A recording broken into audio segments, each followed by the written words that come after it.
Graças a paz, queridos irmãos. Estamos aqui novamente para estarmos dando prosseguimento. Hoje nós estaremos falando sobre a sexta carta, que é a carta à igreja de Filadélfia. Conta assim Apocalipse capítulo 3, versículo de 7 a 13. E que essa palavra possa continuar edificando a sua vida, como tem edificado a minha. Vamos ver a palavra de Deus. Ela nos diz da seguinte forma: e ao anjo da igreja que está em Filadélfia, escreve: isto diz o que é santo, o que é verdadeiro, que tem a chave de Davi, o que abre e ninguém fecha, e fecha e ninguém abre. Eu sei as tuas obras, eis que diante de ti pus uma porta aberta, que ninguém a pode fechar. Tendo pouca força, guardaste a minha palavra, e não negaste o meu nome. Eis que eu farei ao de sinagoga de Satanás, aos que se dizem judeus e não são, mas mentem, eis que eu farei que venham e adorem prostrados a teus pés e saibam que eu te amo. Como guardaste a palavra da minha paciência, também eu te guardarei da hora da tentação que há de vir sobre todo o mundo, para tentar os que habitam na terra. Eis que venho sem demora. Guarda o que tens, para que ninguém tome a tua coroa. A quem vencer, eu farei coluna do templo do meu Deus, e dele nunca sairá. E escreverei sobre ele o meu nome, o nome do meu Deus, o nome da cidade do meu Deus, a nova Jerusalém que desce do céu do meu Deus, e também o meu novo nome. Quem tem ouvidos, ouça o que o Espírito diz às igrejas. Esse texto é um texto que nos remonta à revelação de Cristo Jesus, né? Que nós estamos vendo desde a primeira carta, Jesus se revelando de várias formas e de várias maneiras, dentro das suas prerrogativas de Deus, de Senhor, de eterno, né, de onisciente, de soberano, poderoso, aquele que tem o governo. Ele se apresenta, ele se mostra como o Jesus ressurreto, aquele que venceu realmente a morte e os poderes de Satanás e do inferno, e agora ele reina, está à direita do Pai, e de lá ele está se manifestando, está guardando, cuidando e velando da sua igreja, que somos nós. E aí ele se apresenta como o que é santo e verdadeiro. Quem é santo e verdadeiro? Santo e verdadeiro é o Pai, né? Santo é o Pai, perfeito em todas as suas formas, em todas as suas obras, formoso, perfeito em formosura. Quem é verdadeiro? O Pai. Jesus se apresenta como santo e verdadeiro, ou seja, aquele que veio do Pai, que está com o Pai, né? Como o que é exatamente a imagem do Pai. Ele tem as chaves, ele é o que ele nos dá o aval de que o que ele fala se cumpre, o que ele fala é a verdade, e o que ele fala realmente acontece, porque ele é fiel, é santo e é verdadeiro, né? E diz aí, o que tem a chave de Davi, o que tem a chave de Davi, versículo 7.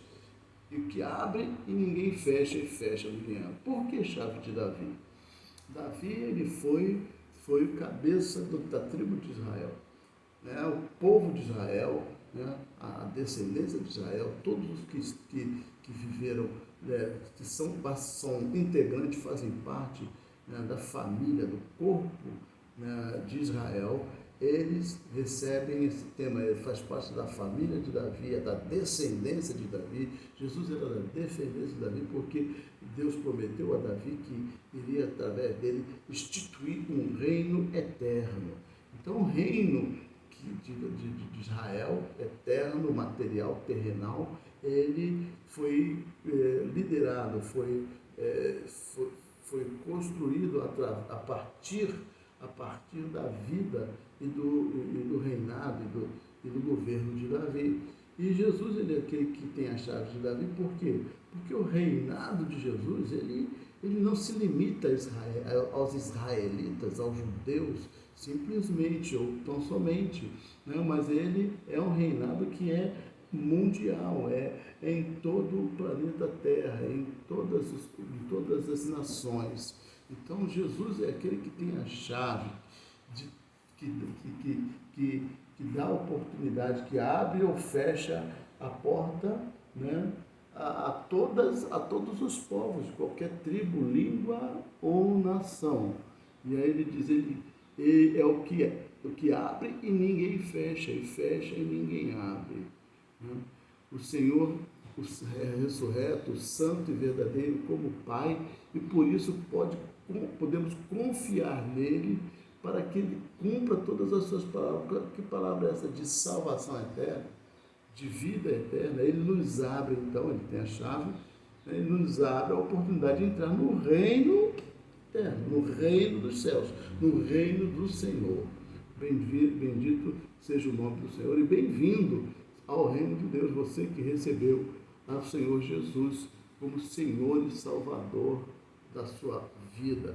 Veja o que diz lá em Apocalipse, capítulo 1, versículo 18, ele diz assim: o que vivo fui morto, mas eis que estou vivo pelos séculos dos séculos, e tenho as chaves da morte e do Hades. Tenho as chaves da morte e do Hades. Então Jesus é aquele que pode abrir a porta e lançar no inferno as almas. Ele está com as chaves na mão. Ele tem o poder, né? O poder, né? Sobre todos os reinos, e tomou essas chaves da mão de Satanás, né? Ele possui a chave das chaves da morte e do Hades. Isaías também, capítulo 22, versículo 22 diz: porei a chave da casa de Davi sobre o seu ombro, e ele abrirá e ninguém fechará, fechará e ninguém abrirá. É a profecia dada, falada emitida por Isaías há 700 anos antes, mas que mostra que o Messias, aquele que seria enviado de Deus, né, teria na sua mão o poder, né, de abrir e ninguém fechar, e fechar e ninguém abrir, porque ele receberia, né, sobre o seu ombro as chaves de Davi.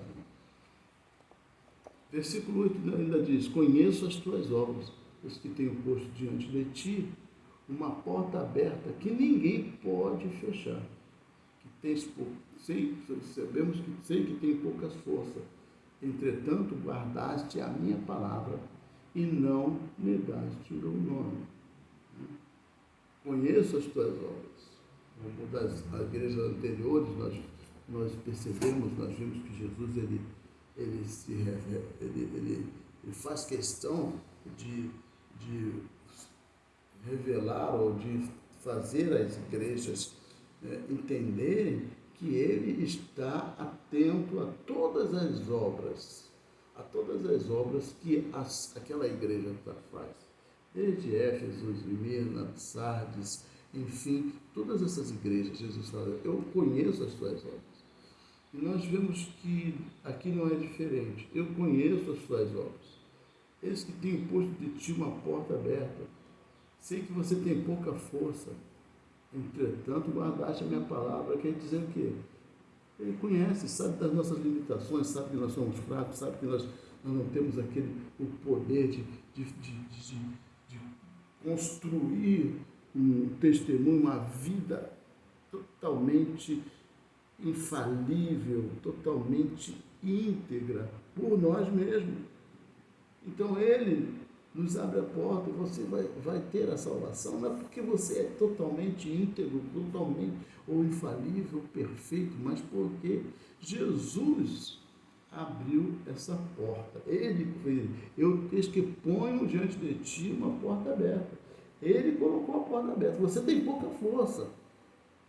Mas o que é importante aqui, que ele está dizendo, o importante não é o tamanho da tua força.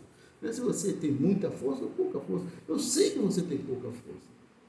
Mas ele diz: entretanto, guardaste a minha palavra e não negaste o meu nome. O que ele focaliza como o mais importante neste momento para poder transpor as portas da salvação primeiro, não negaste a minha palavra. Não negaste a minha palavra, guardaste a minha palavra. Ou seja, conhecemos a palavra, estamos lutando para poder fazê-la prática na nossa vida, né? E não negamos o nome de Jesus, não nos omitimos, não nos escondemos, não nos camuflamos no meio da sociedade, né? Que nós somos cristãos, que nós temos um Deus, que nós escolhemos servir a um Deus, nós não somos como infiltrados, né? Aquele cristão espião, que ele é cristão e ninguém sabe que ele é, né? Então nós somos declarados, não negamos o nome de Jesus, né? E isso traz para nós uma força. Os irmãos percebam isso. Todas as vezes que você está no local onde você é reconhecido como cristão, você tem uma dupla responsabilidade. A primeira responsabilidade é porque você não quer entristecer o seu Deus, o seu Cristo, a quem nós servimos, né? E a segunda, com um mau testemunho, com um mau comportamento, com um mau exemplo, com uma atitude que não seja condizente com a de um homem ou uma mulher de Deus. Primeiro, coisa é essa. E o segundo é quando todos sabem que você é crente, você tem uma segunda responsabilidade, né? É de manter esse testemunho diante das pessoas. Que ninguém tenha que falar mal do Evangelho, da igreja de Jesus, né? Da palavra de Deus, por nossa culpa. Então, é importante nós sermos conhecidos como cristãos, como servos, como homens e mulheres de Deus, onde nós estivermos. Isso nos ajuda a desenvolver uma consciência de que nós temos um compromisso de guardarmos o testemunho do Evangelho que nós abraçamos, do Espírito Santo que nós dizemos continuamente, diariamente, que Ele é que nos dá força, nos livra de mal, nos dá graça para vencermos as tentações. Então, a porta aberta, então, que Ele colocou, conforme com 1 Coríntios 16, 9, é a porta do Evangelho. Lá em 1 Coríntios 16, 9, diz assim, porque o apóstolo Paulo escreve, né? Porque uma porta grande e eficaz se me abriu e há muitos adversários. Que porta foi essa que Deus abriu ao apóstolo Paulo? Ele é o escritor aos gentios. Então a porta que ele abriu foi a porta da pregação do Evangelho. Amém? Louvado seja Deus. Então essa porta nos foi aberta. Nós não fazíamos parte do povo de Israel, e agora através dessa porta do Evangelho que chegou até nós, a Bíblia fala em Efésios que Deus tirou o muro de separação que estava entre judeus e gentios. E agora Ele fez de todo esse povo um só povo para estar com Ele. Versículo 9, eis que farei aos da sinagoga de Satanás, aos que se dizem judeus e não são, mas mentem, não só esses judeus, eles não somente perseguiram os cristãos, né, naquela época, perseguiam os cristãos, matavam, e torturavam e martirizavam, mas também eles afirmavam que os cristãos, eles não tinham direito ao reino dos céus, eles queriam ser exclusivistas, eles eram exclusivistas, queriam que o reino dos céus fosse só para os judeus, só para os israelitas. Eles desprezavam a igreja de Jesus, eles desprezavam a igreja e perseguiam o evangelho de Jesus. Eles fizeram isso não somente com os cristãos, mas fizeram com o próprio Cristo. Então, na verdade, naquela época, o grande inimigo, né, agente de Satanás, eram os próprios judeus. Perseguiam, eles diziam que, como diz ali no versículo 9, eis que eu farei aos da sinagoga de Satanás, aos que se dizem judeus e não são, mas mentem, né? Farei que venham e adorem prostrados aos teus pés e saibam que eu te amo. Então, aquele que é judeu verdadeiro, nascido, né, que teve realmente um teme a Deus de todo o seu coração, né, ele não está nesse contexto aqui. Mas existem muitos, quem foi que crucificou a Jesus? Quem foi que perante Pilatos não queria crucificar Jesus? Eu não vejo nenhum pecado nesse homem para que eu possa crucificá-lo, para que eu possa matá-lo. E o que os judeus falaram? Se você não o crucifica, se você não o mata, você não é amigo de César. E eles começaram a gritar, crucificam. Então quem crucificou Jesus? Foram os próprios judeus. Então naquele grande dia, Deus, né, vai fazer com que eles reconheçam que nós, a igreja de Jesus, os gentios, chamados gentios, somos o seu povo e que ele nos ama. Né? Veja bem, Isaías capítulo 60, ele nos diz assim, versículo 14 diz assim, também virão a ti, inclinando-se os filhos dos que te oprimiram, e prostrar-se-ão junto às plantas dos seus pés, todos os que te desprezaram, e chamar-te-ão a cidade do Senhor, a Sião do Santo de Israel. Então, a palavra de Deus lá em Isaías, que é chamado também profeta messiânico, né? Profeta do Messias, ele já profetizava isso. Ele dizia, olha, eles vão se prostrar junto à planta de seus pés, aos seus pés, e vão chamar de cidade do Senhor. Isso vai acontecer porque o Senhor, ele continua sendo nosso Deus. Versículo 10, ele diz ainda, versículo de Apocalipse 3, ele fala, portanto guardaste a minha palavra, a palavra da minha perseverança, também eu te guardarei da hora da provação que há de vir sobre o mundo inteiro.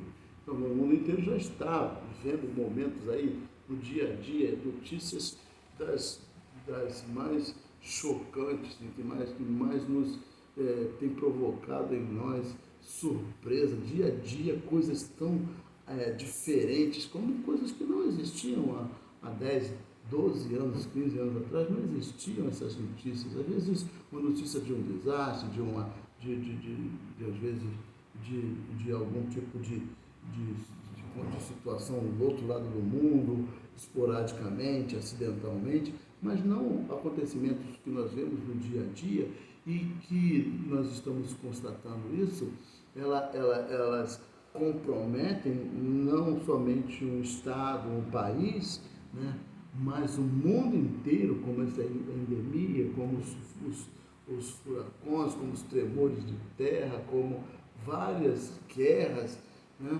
como as situações que são globais, do combate à corrupção, governos caindo, governos sendo... É uma coisa, nós estamos vivendo um momento de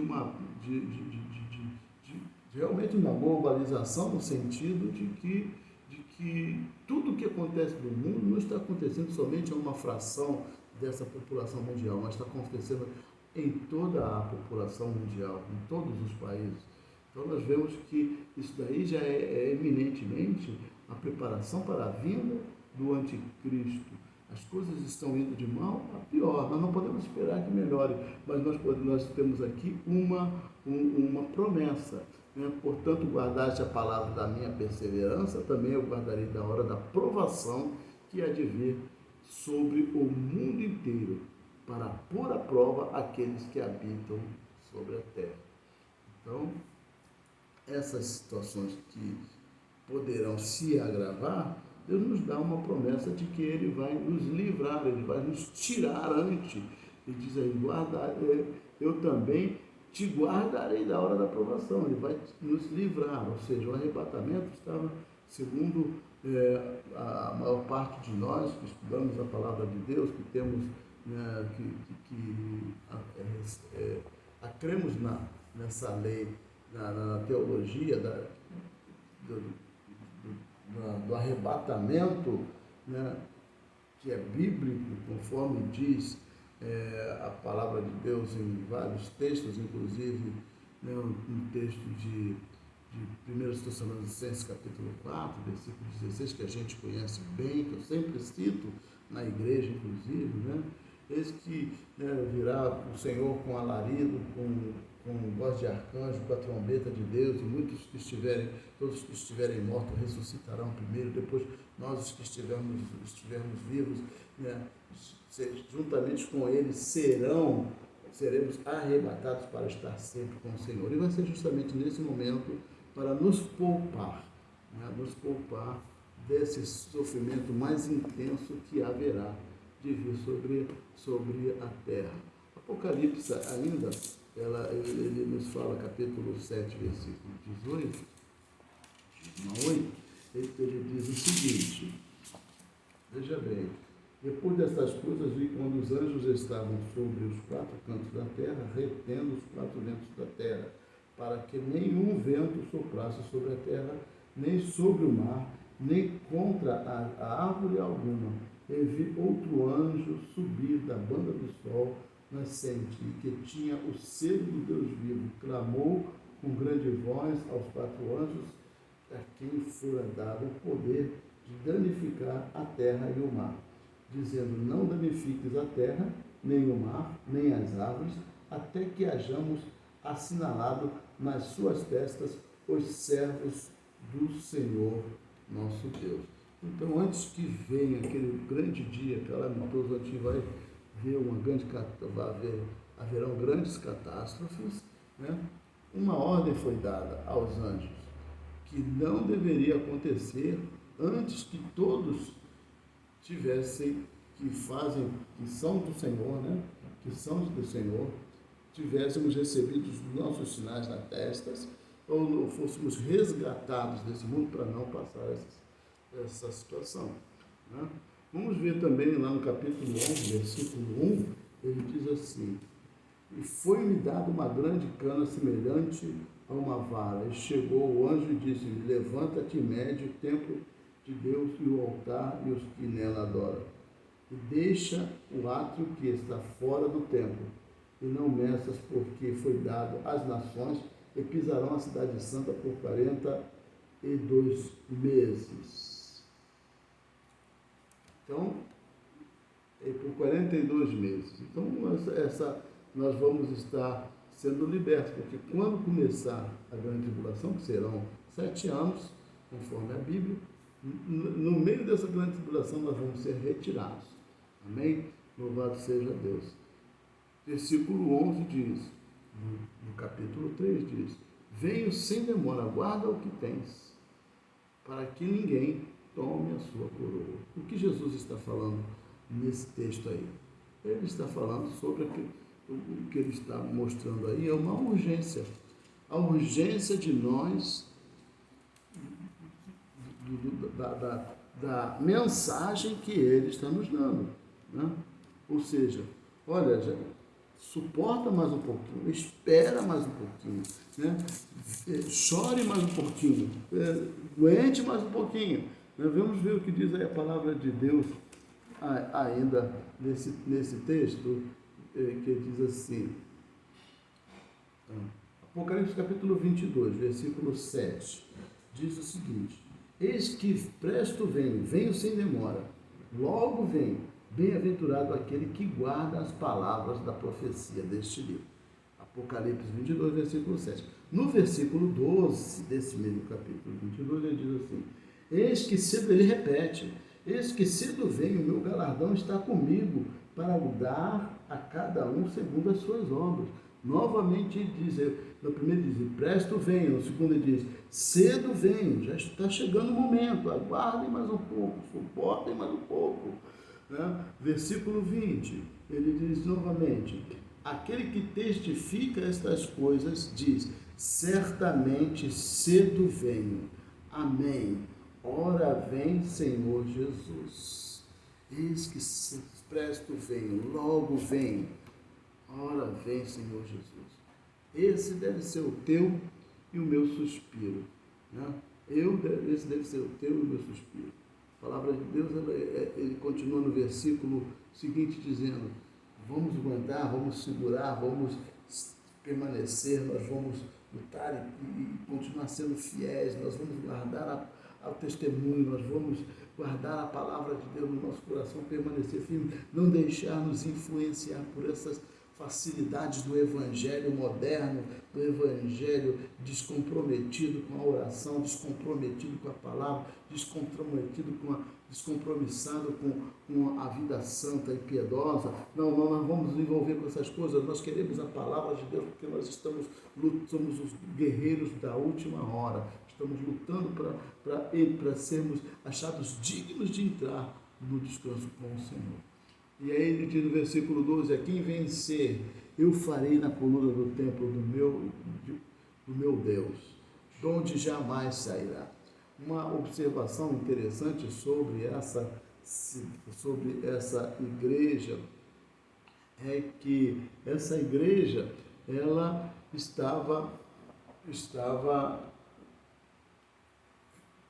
era uma igreja de uma cidade, era uma cidade que não era muito grande. Essa cidade não é uma cidade que era muito grande. Filadélfia não é uma cidade grande. Por quê? Ela não crescia porque ela tinha vários muros, mas só que a região sofria muitos tremores de terra. E quando os moradores da cidade estavam conseguindo fechar as rachaduras do muro, vinha o tremor de terra e novamente destruir. Então tinha muitos pontos vulneráveis. E as pessoas que